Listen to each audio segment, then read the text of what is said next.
Sagana po ang Pilipinas sa mga iba't ibang produkto tulad po ng bigas, coconut at iba't ibang mga pagkain, pati na rin po seafood. At ngayong buwan po ng Hulyo, itinatanghal ng National Food Fair, katuwang po ang Department of Trade and Industry o DTI, para po maiangat pa ang mga lokal na mga produkto na pwede pong ipanlaban sa ibang mga bansa. Kaya ngayong umaga, makakasama po natin si Sir Emerson Labang. Sir Em, ang Supervising Trade Industry Development Specialist mula po sa Department of Trade and Industry, at kasama rin po natin si Ms. Olive Santa Juana at si Ms. Telma Hecolea, mga exhibitors sa Naturang Food Fair. Good morning. Good morning po. Good morning po. Rise and Shine Pilipinas. Rise and Shine. Okay, good morning, sir. Sir, namili po kayo ng mga negosyo bawat region, Ilan po yung exhibitors na inaasahan natin na dadalo dito sa upcoming events? Ito po ay DTI Bagong Pilipinas National Food Fair. So, we are featuring more than 250 exhibitors from Luzon, Visayas, and Mindanao. And for 5 days, July 3 to 7, they will bring the best food products. So, yung mga visitors natin, buyers, they can expect a lot of variety ng best products from different provinces ng Philippines. So, pag pumunta tayo dito, Bien, dapat gutom tayo. Yes. This is National Food Fair, right, sir? Tama, sir. Yeah. Oo, ang daming exhibitors, saka mga pagkain. Parang kumbaga food tourism na rin ito, Exactly, ma'am. Nag-travel ka na rin sa So, iba't without going to provinces, kasi medyo tight, they can experience the best, the favorite nila sa iba't ibang provinces. So, sa tulong yan ng ating mga MSMEs. Okay, speaking of MSMEs, kasama natin yung mga suking exhibitors na rin sa food fair na ito. So, tell us your journey, paano nakatulong yung Department of Trade and Industry para kumbaga lumawak yung market ninyo sa inyong mga produkto? Malaki po ang naitulong ng DTI para po sa amin ng MSME.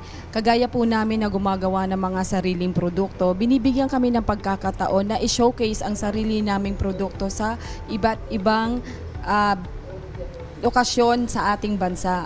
Nagkakaroon kami ng pagkakataon na maibenta ito at maipagmalaki ang ating mga produktong lokal. Ayun, maganda may platform silang ganito, Tsaka Dayan, nakakatuwang isipin na may mga innovative products tayo na gawang Pinoy, likang Pinoy. So sobrang nakaka-proud, Ma'am Telma, ano pong reaction nyo? Kasi may mga nai-inspire, marami ang tumutulad sa mga produkto nyo.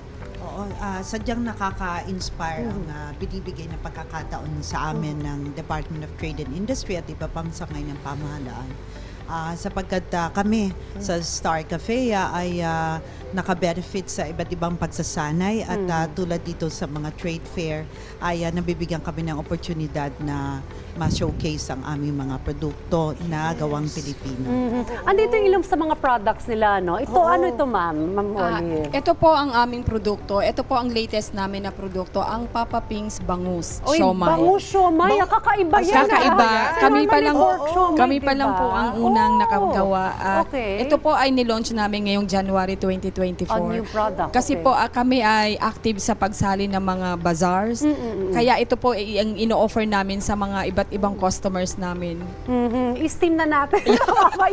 Okay, ito naman, Ma'am. Kami naman ay kauna-unahang chocolate drink instant na may coconut sugar. Okay. Mababa ang glycemic index, kaya kahit na may diabetes, yung slight o low lang, ay pwedeng inumin. Pwede rin ito sa mga bata, matatanda at ating mga magulang, pang pamilya, ika nga. That's good, Very innovative yung mga products. So pag tinimpla niyo po ito, hindi na po kailangan lagyan pa ng asukal. Yes. Tsaka pinaka-safe inumin kung gusto mo ng healthier alternative. That's good, Ang ganda ng mga produkto bago, tsaka kumbaga, may mga health benefits pa. How do you help our, kumbaga, mga exhibitors also na, kumbaga, for export yung mga produkto? Kasi, di ba, yan ang gusto natin, lumaban yung mga produkto natin sa iba't ibang mga bansa, Sir M.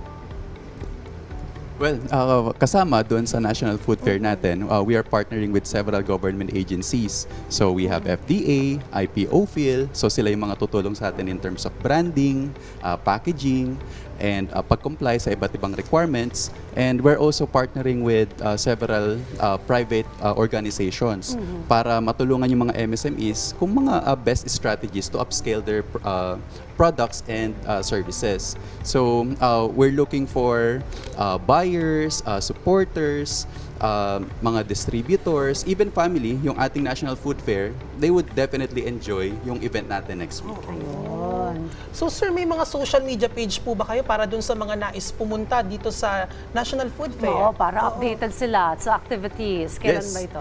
Actually, yung ating event, it will be streamed through our social media that's good. channels. Okay. So maraming mga activities. We have business talks, cooking demos, wine mixing shows, special features ng coffee, coconut. So lahat po yan makikita and upcoming updates sa ating social media channels at tti.bdtp sa Facebook, IG, and YouTube. Ayun, since kasama natin yan sa mga exhibitors, siguro maikling tip lang sa mga gusto ring magnegosyo, Yes, makipartner sa DTI, para mapamarisa na kayo na sumali rin sa mga ganitong food fair, Yes. para lumawak yung market. Sa mga gusto pong magnegosyo na kagaya namin na nag-umpisa noon, kailangan po pag magnenegosyo kayo ay may puso at dedikasyon kayo dahil hindi po basta-basta ang pagnenegosyo.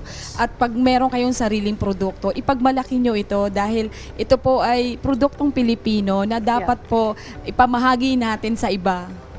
Mama Telma. Sususugan ko yung sinabi ng aking kasama dito na talagang dapat ay may determinasyon at dapat tangkilikan ng produktong Pinoy, no? Dahil kami pinagmamalaki namin na ang aming mga materials, ingredients ay gawang Pinoy.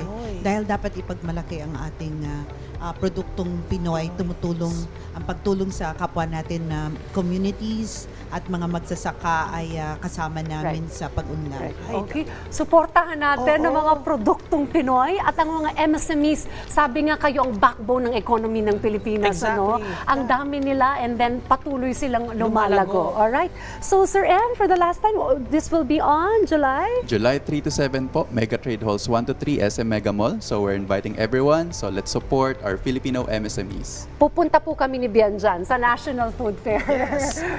Maraming salamat po muli sa inyo, Sir Emerson, Ms. Telma, and Ms. Olive.